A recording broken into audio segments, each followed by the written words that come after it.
Hi and welcome.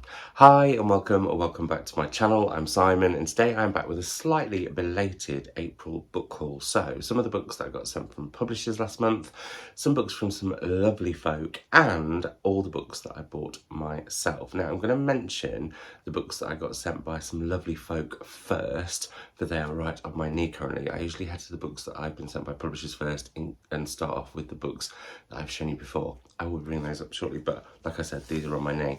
I'm overthinking it. The lovely folk at the Women's Prize have very kindly sent me all of the Women's Prize for non-fiction shortlist, all of the 6 books here. I feel like you've probably heard about them all already, but I'm just going to hold them up very quickly. We have A Flat Place by Noreen Masood, All That She Carried by Tyre Miles, Thunderclap by Laura Cumming, Codependent by Madhumita Mergia, Doppelganger by Naomi Klein, and Sophia Sinclair's How to Save Babylon. I'll be reading all of these by the end of May because Mum and I will be filming our shortlist to winner predictions for both the Women's Prize for Non-Fiction and also the Women's Prize for Fiction. So that's exciting. I shall pop those there because if I turn around to pop them on here, you'll see the back of my head and you don't want to see that, frankly. Anyway, so I put this in there.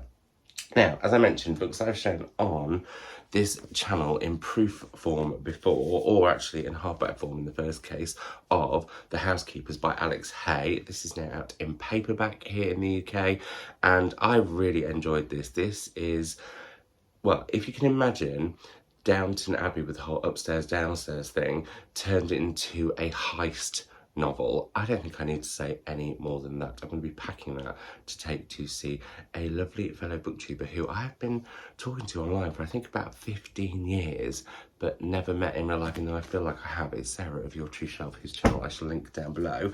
Then we have a finished copy of Cinema Love by Jia Ming Tang. This is a queer novel set, I think, in, I wanted to say Korea, but I'm wrong. It's in New York City's Chinatown. That's really interesting, and it's got to do with an old cinema and queerness. And I've been meaning to read it for ages. The hardback arriving, the finished hardback arriving, has reminded me of that, and I would like to get to this at some point in June if I can. If not before, it could be in May. Who can say? A book that I definitely want to head to in May is Sarah Perry's Enlightenment. This is the finished copy. I've shown the proof on here before, and all I know about this is it's about the stars. It's about religion and love, and possibly a love that almost dare not be, which intrigues me greatly. I was a huge fan of The Essex Serpent, very excited for this one. I did pack it on holiday but wasn't quite in the mood for it, which I think my mum was a little bit cross about because she quite wanted the proof. Anyway, very excited for this. Then we have 2 books that, well, one I'm hearing quite a lot of buzz about, but I don't really know much about, that I have been sent already and haven't got to before the hardbacks arrived, and therefore it's pretty much out. I love the fact that C. Pam Shang says it's a book of rare charm. That's a good sign. Anyway, this is Real Americans by Rachel Kong, and I've heard that this is quite an epic, and it says here, how far will we go to belong? Also, just shows the end papers because they are beautiful. Yeah, I don't know very much about this at all, but it is getting lots of sort of bubbles of praise all over social media, so I am intrigued for it. And then we have a book I wasn't going to read. I'm still not sure if I am quite going to read. That said, one of my lovely patrons, Cindy, said that I would love this because I've struggled with this author before. It's Amor Towles, and this is Table for Two. I didn't love A Gentleman in Moscow as much as I possibly should have, or people thought I would, because it should be my kind of thing. It was set in a hotel where a man was having to live in Russia and has now become a TV show with Ian McGregor, who I cannot see as that lead character. Anyway, moving on. And I just didn't quite, it wasn't quite me, but I've been told this one might be more me. But there is part of me that's thinking, how much time in my life do I have for books that might be more me, that maybe aren't? I don't know. Something to think about for me, and I don't know, yeah. So there's those. Now, the books I haven't shown on the channel before, I don't think, I'm doing them in size order, but going to the ones I'm most excited about first, because they're by authors that I've read before, or just I'm really, really keen to get to.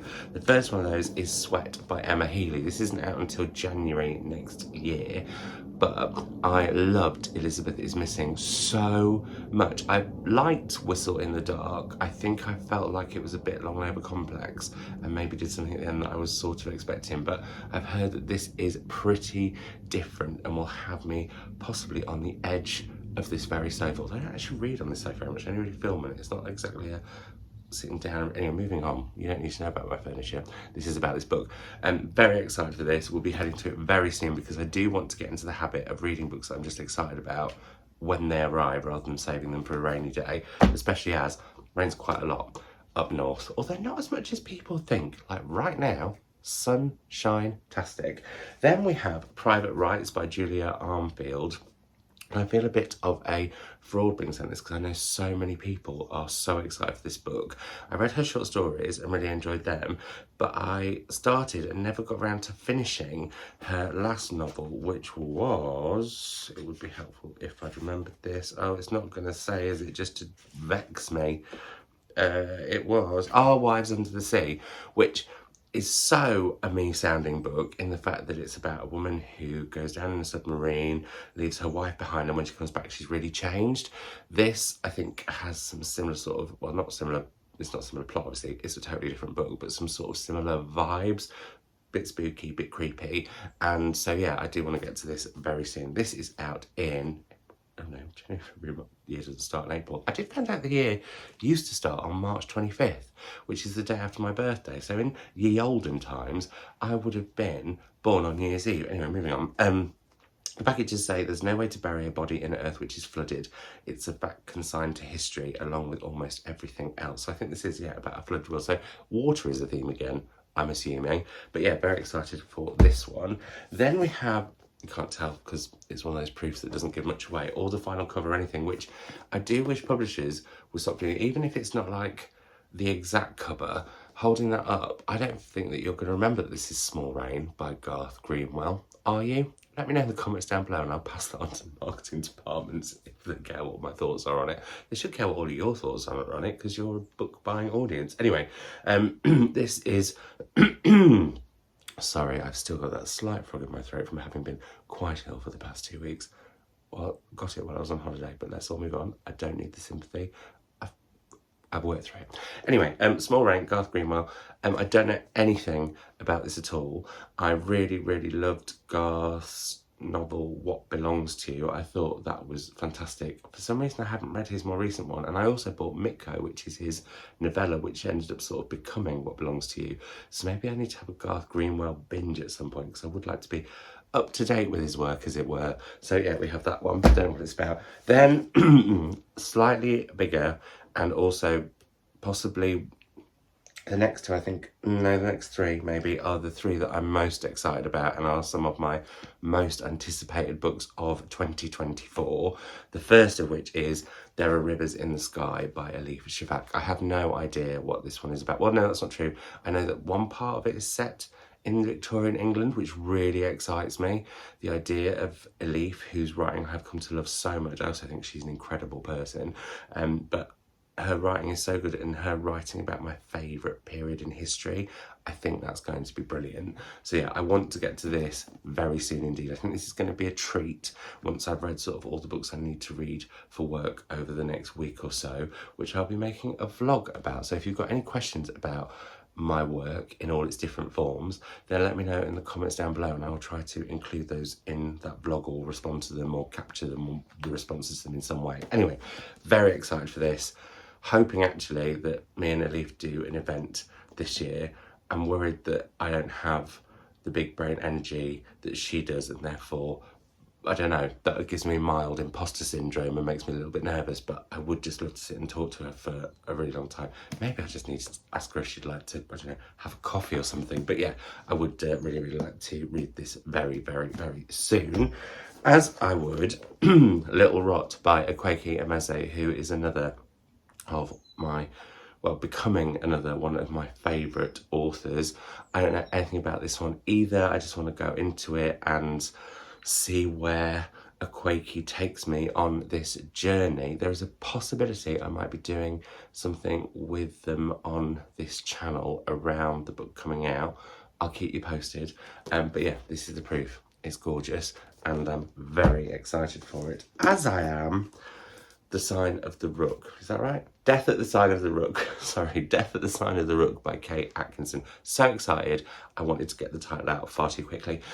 This is the latest Jackson Brodie book. I did realise I haven't read Big Sky, and if you've not read any of the Jackson Brodie books, please do. They're the perfect combination of a good novel, like a proper gripping literary thriller. That's what they are.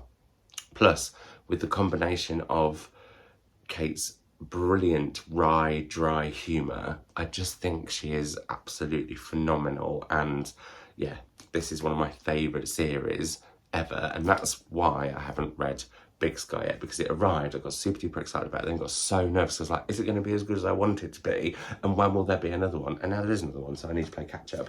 Then we have Tom DeFreston's Strange Bodies, A Story of Loss and Desire. I adore Tom DeFreston. He is also an artist. He's also just a really, really lovely, lovely man.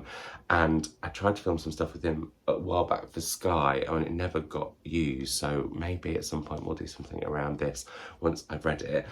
He's also married to the wonderful Kieran Millwood Hargrave, and this is, I believe, about what happened with when Kieran had a miscarriage of their twins, and I think it follows on from there. That's what I'm getting from it, but I could be a little bit wrong. Anyway, it's all about bodies and how strange they can be, which, as someone with a chronic illness, I can completely get behind, but I don't really read about that often. So yeah, I'm really, really, really excited for this, if that's the right term for a book that I think is going to be incredibly moving and sad. Then we have last of the books that I'm most excited about, although I am excited about lots of books here, Young Hag by Isabel Greenberg, who is one of my favourite authors of graphic novels. Graphic artist? Graphic novelist. Anyway, yeah, I'm really excited for this. Don't know what it's about again, because I'm just excited to get to it, and this is one that I'm again saving for a treat once I've done the work reading that I need to do this month, which again is also very exciting books. In fact, one of the books that I'm reading for work I haven't actually got with me, that also, well, it came for this month, and it is one of my most exciting books. So hang on, I'm just going to get it. He's back. That gave him a chance to blow his nose and also have a bit of a coughing fit. So the book that I'm currently reading, and reading for work in the sense that I'm giving it a quote, is Evie Wyld's The Echoes, a book that is also, well, would have been one of my most anticipated reads, but I didn't know it was coming out until Evie DM'd me and said, oh, would you possibly like a copy of my new book? And I was like, yes, please. Well, actually, I swore in a very positive way. So yeah, this is absolutely fantastic. I'm going to tease you with just that for now. I'll be talking about it in my next vlog, but also in my May wrap-up. I am planning on doing a February, March and April big old wrap-up very, very soon. But yeah, this is a corker. It has not disappointed. And I will say that once again, Evie Wyld plays with the structure of time in a fascinating way. It's also, I think, possibly her darkest book maybe. But yeah, really, really, really amazing. And I'm going to finish that this morning before I get on a train and start something else. So in April, I was lucky enough to go on the Book Break Spa Break, and the lovely folk at Book Break invited a few of us to go to a spa in Buxton and then gave us lots of books. Now, I didn't take all the books because I was on a massive travelling tour at that time, as I will be this week as this goes live. I'll have been in Norwich. Well, I'll have headed to Norwich yesterday, as you see this, be doing a conference, or have done a conference this morning, then I'm heading to London for the Royal Society of Literature dinner. Then tomorrow, as this goes live, I'll be in the House of Commons in the morning, and then interviewing Ingrid Episode in Manchester in the evening.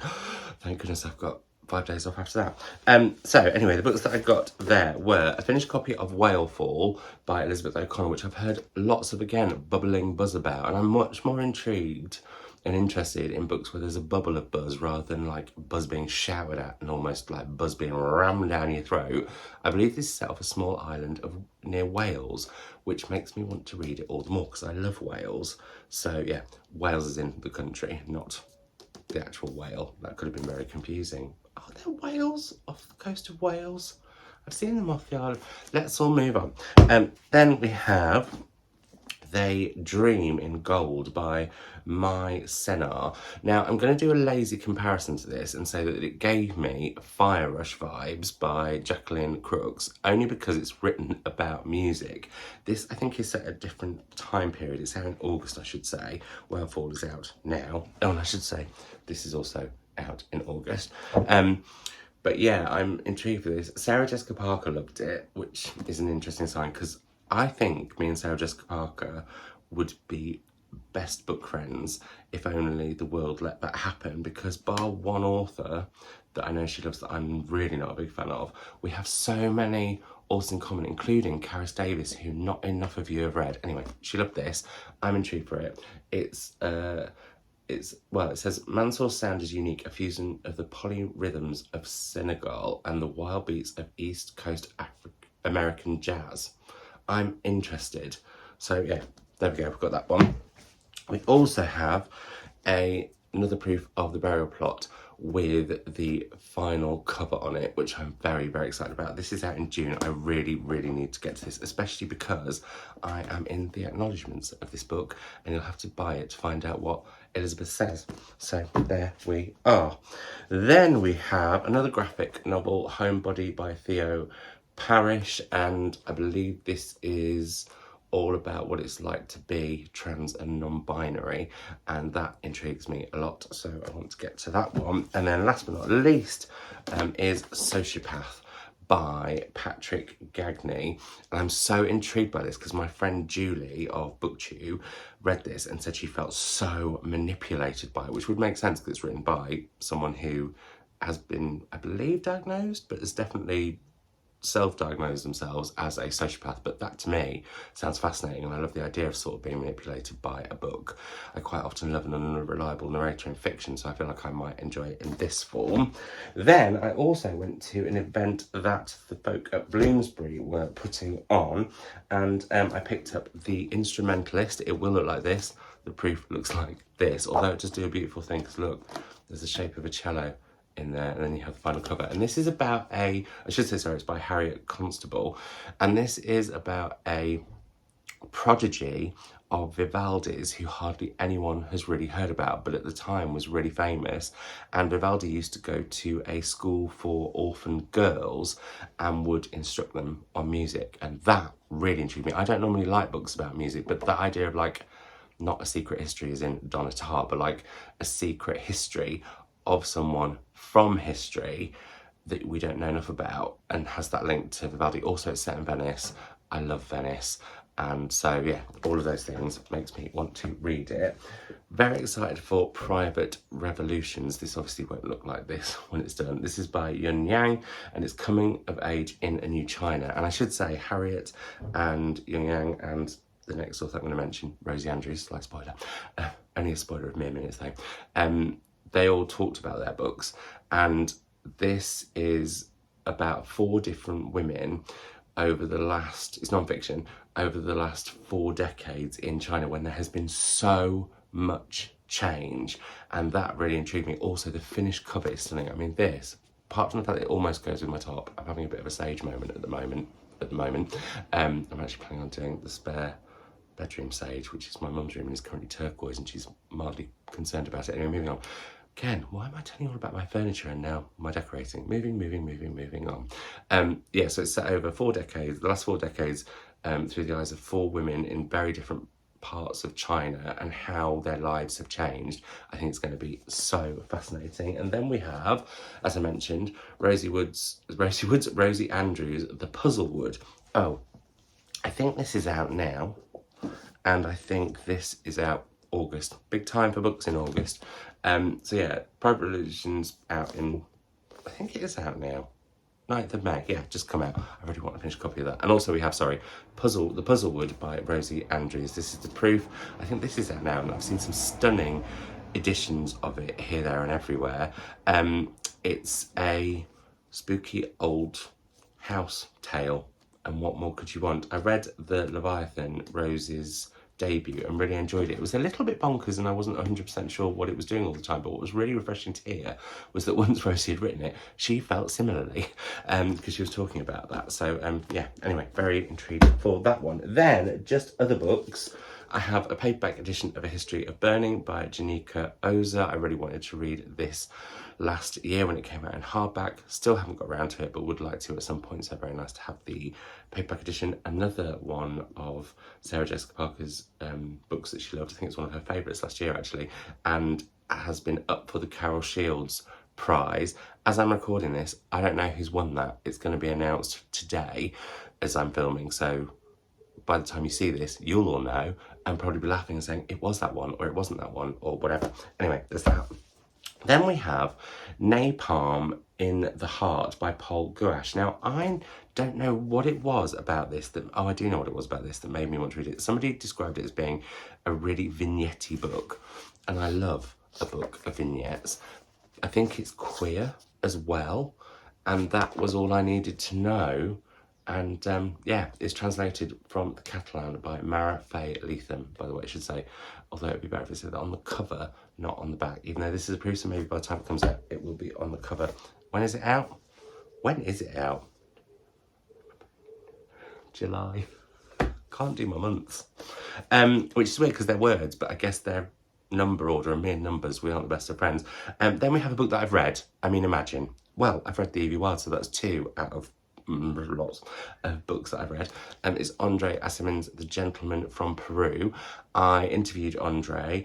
It's for an online event. I'm not sure when it's going out, but once I do know, I will let you know, and then you can join us for that chat. I enjoyed this. It's very fable-like. It's got a little bit of magic. It's set in Italy. What more could you want? Sorry, Biscuit's mewing at the door. Then we have Open Mouths by Sharon Hunjan, and I'm very excited for this because she is one of the 4 brown girls who write along with Sheena Patel. This is her debut collection, I think. I love what they've done with this cover and the fact that when you open it, I just think that is beautiful. And yeah, so very excited for this one from Rough Trade Books. I think this is out now too. This is. Then we have a book from the lovely folk at McNally Editions. This is their number 11. It's Nocturnes for the King of Naples by Edmund White. I used to read loads of Edmund White, and I haven't for ages. He was one of the first authors I headed to when I was sort of coming to terms with my sexuality and wanting to read about other people's experiences. And I read his, is it A Small Room is Empty? And what's the one about a boy? Anyway, they were fab and brilliant, but I haven't headed back to him for a really long time, so I would like to and plan to with this. This is out, when is this out? June, so not too long away.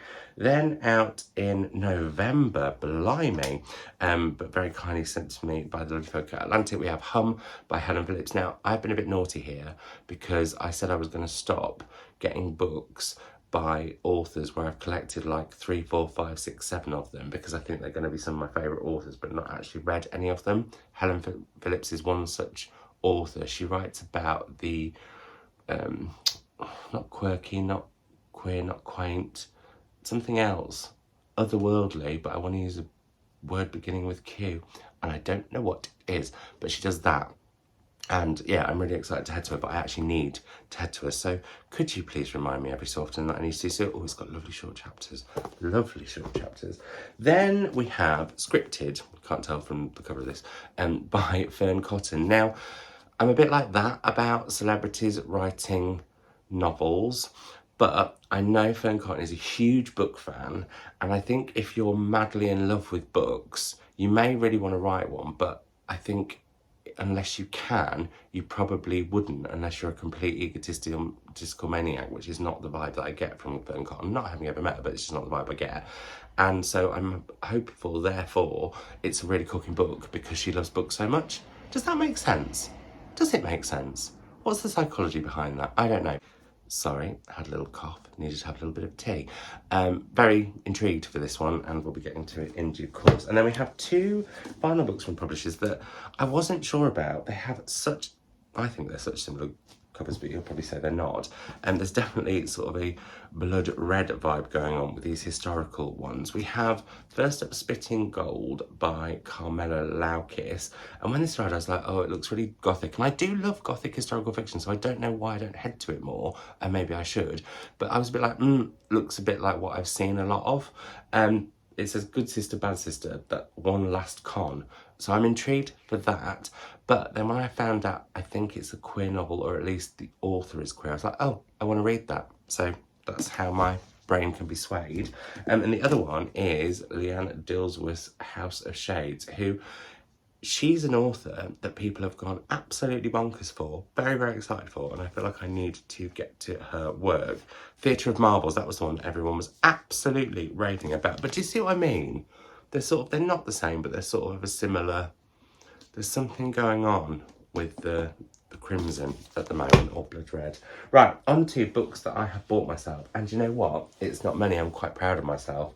What I'm not proud of though is that I have been quite naughty and bought quite a few in non-indie bookshops, because I did say from my 42nd birthday back in March, I was no longer buying books from, well, bookshops that weren't independent, but we'll talk about that in a little bit, because I do have one that I got from an independent bookshop. Look, it's from Battersea Bookshop. I think they've done a really fun thing with this. Now, I do have a bit of that relationship with Battersea Bookshop in the fact that I think I don't know, it feels, I get it's trying to be a bit warehousey, but it sometimes feels a little bit sterile. I should just say I got distracted because I have got a wooden postcard that I think could be a bookmark, also because it's quite thick. Would it therefore possibly crack your spine? I don't know. Anyway, there's that. The book that I picked up there was Fragile Animals by Genevieve Jagger, which I didn't see in any of the books in London when I was on that trip.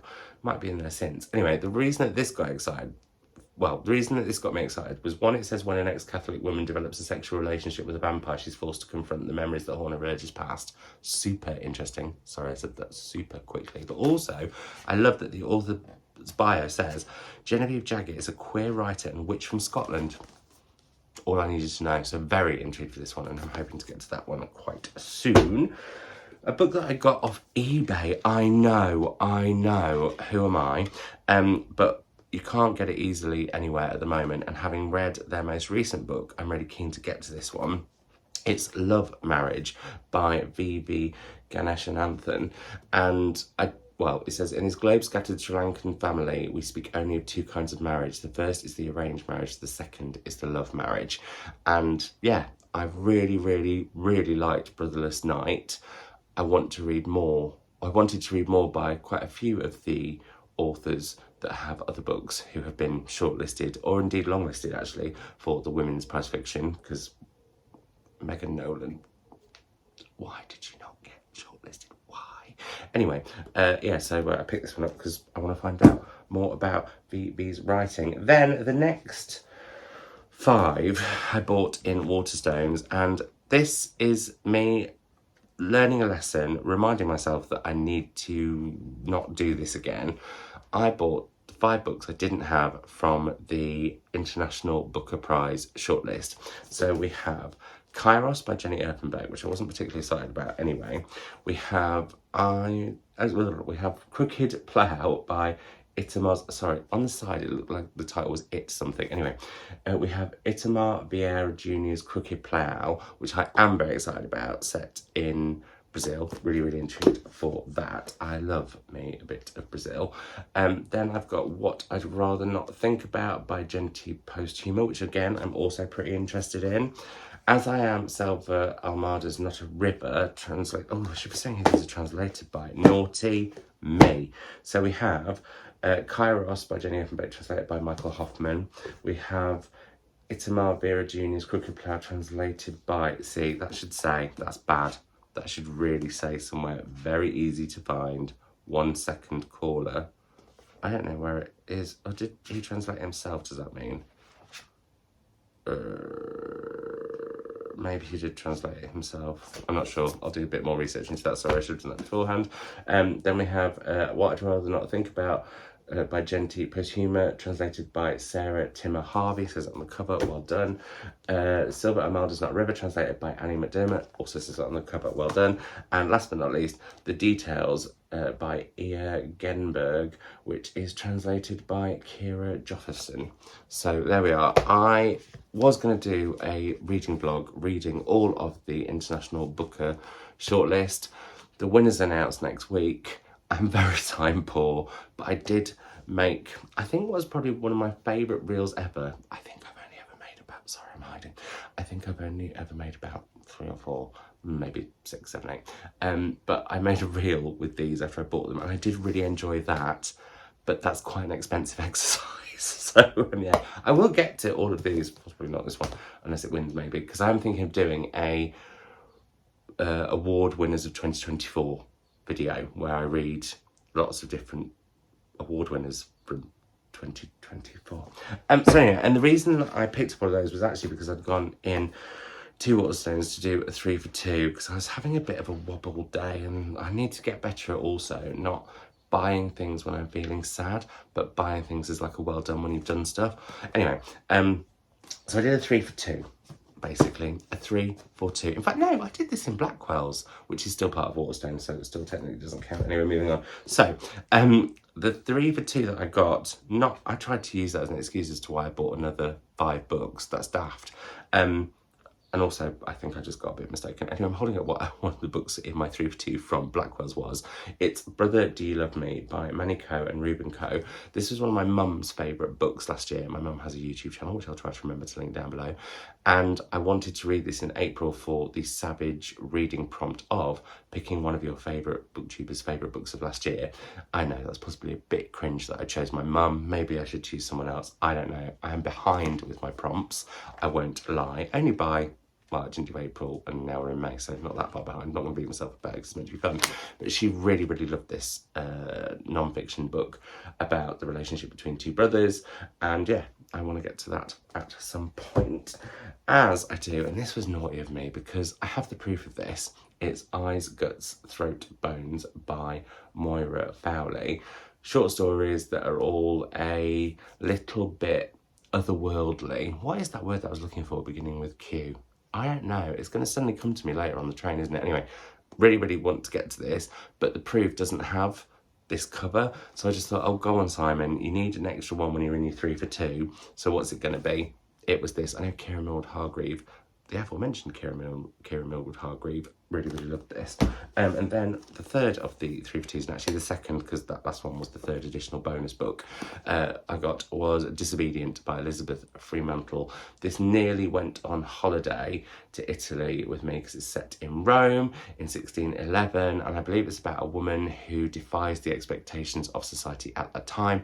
That excites me. So we have that. Sorry, another quick coffee moment and a quick swig of tea. Then, now I think this has got one of the sexiest book covers that I have seen in some time. Very excited for it just for that. I'm hoping there's a little bit of sauciness in it, but also I think it's going to be quite a powerful book. It's it says on the back, a homoerotic story from Syria. So we have Salamlik by Khalid Alsmail, translated from Arabic by Larry Price. To that cover. I'm really, really, really intrigued to get this. I weirdly had to order this from an American site in order to get it over here, even though it was supposedly out here. I don't know, something might be going on with the distribution. Anyway, very excited for it. I think you can get it in Gaze the Word if you happen to be in London at any point. And yeah, really, really, really, well, I keep saying excited for it in a myriad of ways. And last but not least, we have another book that I've read, and that is the American edition of Glorious Exploits by Ferdia Lennon. I talked about this in my books to pack on for my holiday video. Little did I know back then that I was going to get so ill while I was on holiday, but like I said, don't feel sorry for me. I've dealt with it. And also, I did overall have a really, really lovely time, and will be photo dumping for Britain on Instagram, well, photo dumping for Italy on Instagram very soon. Anyway, this is Glorious Exploits, as I said, by Ferdia Lennon. This is the American edition, which I just love. I think it's really, really funny.